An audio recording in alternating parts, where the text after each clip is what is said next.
अस्सलामुअलैकुम। थाईलैंड शुमाली मशरकी एशिया में वाक़ है। थाईलैंड के लोग त्योहारों के बहुत ज़्यादा शौकीन होते हैं।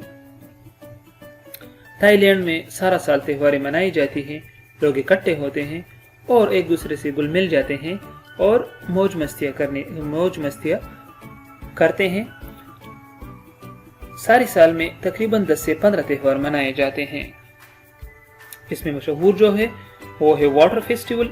वाटर फेस्टिवल 13 से 14 अप्रैल को मनाया जाता है। ये 3 रोज़ा होता है जिसमें म्यूजिक, डांसिंग और ड्रिंकिंग शामिल होते हैं। इसी त्यौहार में लोग सर से पांव तक गीले रहते हैं। जिस तरह इसके नाम से जाहिर है ये एक वाटर फेस्टिवल है। इसके अलावा वाटर फेस्टिवल के साथ साथ एक दूसरा त्यौहार मनाया जाता है जिसे गूस्ट फेस्टिवल कहा जाता है। गूस्ट फेस्टिवल आमतौर पर जून या जुलाई में मनाया जाता है और इसी गूस्ट फेस्टिवल में लोग लंबे लंबे मास्क पहनते हैं और ये मास्क रंग बिरंगे होते हैं। रंग बिरंगे अशकाल इस पर बनाए गए हुए होते हैं और इसी अशकाल को पहने हुए मर्द और औरत दोनों त्योहारों को मनाते हैं और खुशियां मनाते हैं, जिससे ये लुत्फानंदोज होते हैं क्योंकि ये लोग त्योहारों के बहुत ज्यादा शौकीन हैं। इसके अलावा एक और त्योहार है lantern festival, rocket festival, buffalo range festival, लुबोरी मंकी बैंक्वेट ये एक और फेस्टिवल है और vegetarian festival, China new year festival और इस तरह कुछ और फेस्टिवल भी मनाए जाते हैं।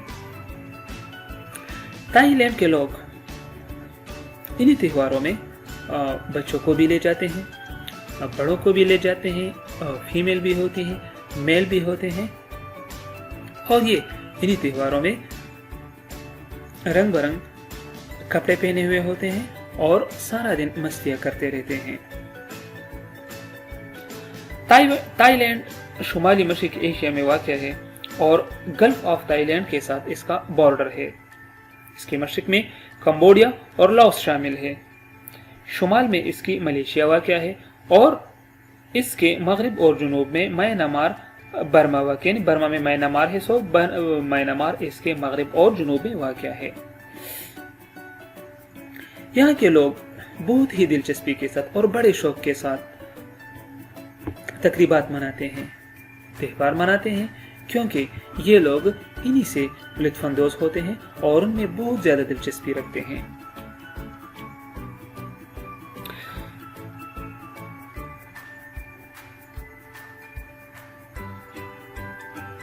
थाईलैंड के लोगों का सरकारी मजहब बुद्ध मत है।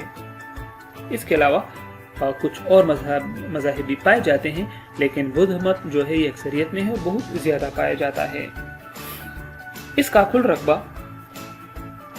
5,13,120 स्क्वायर किलोमीटर है।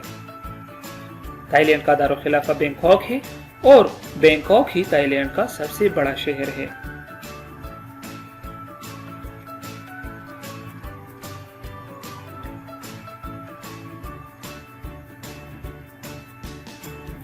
थाईलैंड में बच्चों की निगहदाश्त और घरेलू काम खवातीन के जिम्मे होती है और खवातीन ही डोमेस्टिक जो काम होते हैं और बच्चों की निगहदाश्त होती है ये सरंजाम दे देते हैं। हुकूमत बच्चों को 12 साल तक फ्री तालीम देते हैं। यानी ये हुकूमत का जिम्मा होता है कि वो 12 साल तक बच्चों को फ्री तालीम दे दे।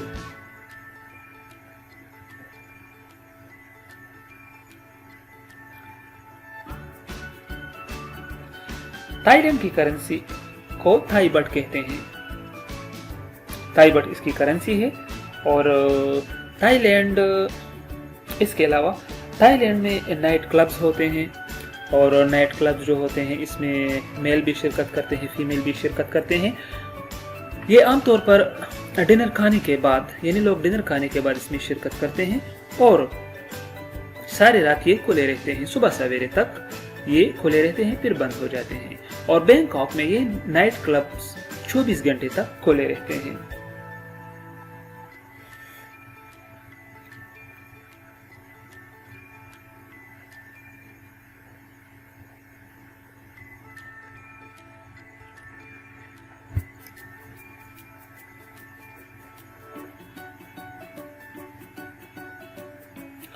थाईलैंड की जो क्लब्स होते हैं इसमें हर कोई शिरकत कर सकता है, लेकिन इसके लिए बैंकॉक जो है ये बहुत ज़्यादा मशहूर है, क्योंकि बैंकॉक की जो नाइट क्लब्स होती हैं इन पर सारी रात 24 घंटे में कोई पाबंदी नहीं होती, ये खुले रहते हैं। इसके अलावा थाईलैंड जो है ये इसकी मईशत का ज़्यादा दारोमदार क्या होता है, बरामदात पर होता है। यानी ये थाईलैंड के लोग जो होते हैं ये अपने ही जो इनके डोमेस्टिक प्रोडक्ट्स होते हैं वो दूसरे ममालिक को दरामद करते हैं, और इनके जो दरामदात होते हैं, इनके जो डोमेस्टिक प्रोडक्ट्स होते हैं, इनका 2/3 हिस्सा जो होता है वो दूसरे ममालिक को बेच दिए जाते हैं, और इसी पर थाईलैंड के मईशत का ज़्यादा दारोमदार होता है। थाईलैंड के लोग बहुत ही खुश मिजाज लोग होते हैं, और ये जो होते हैं थाईलैंड के लोग ज़िंदगी को लुत्फानंदोज़ होना, यानी ज़िंदगी से लुत्फानंदोज़ होने को तरजीह देते हैं। ये लोग त्योहारों में शिरकत करते हैं, ये लोग नहाते हैं, ये लोग विज़िट करते रहते हैं, और इसके अलावा बहुत से फ़न में ये हिस्सा लेते हैं। तो ये थी थाईलैंड की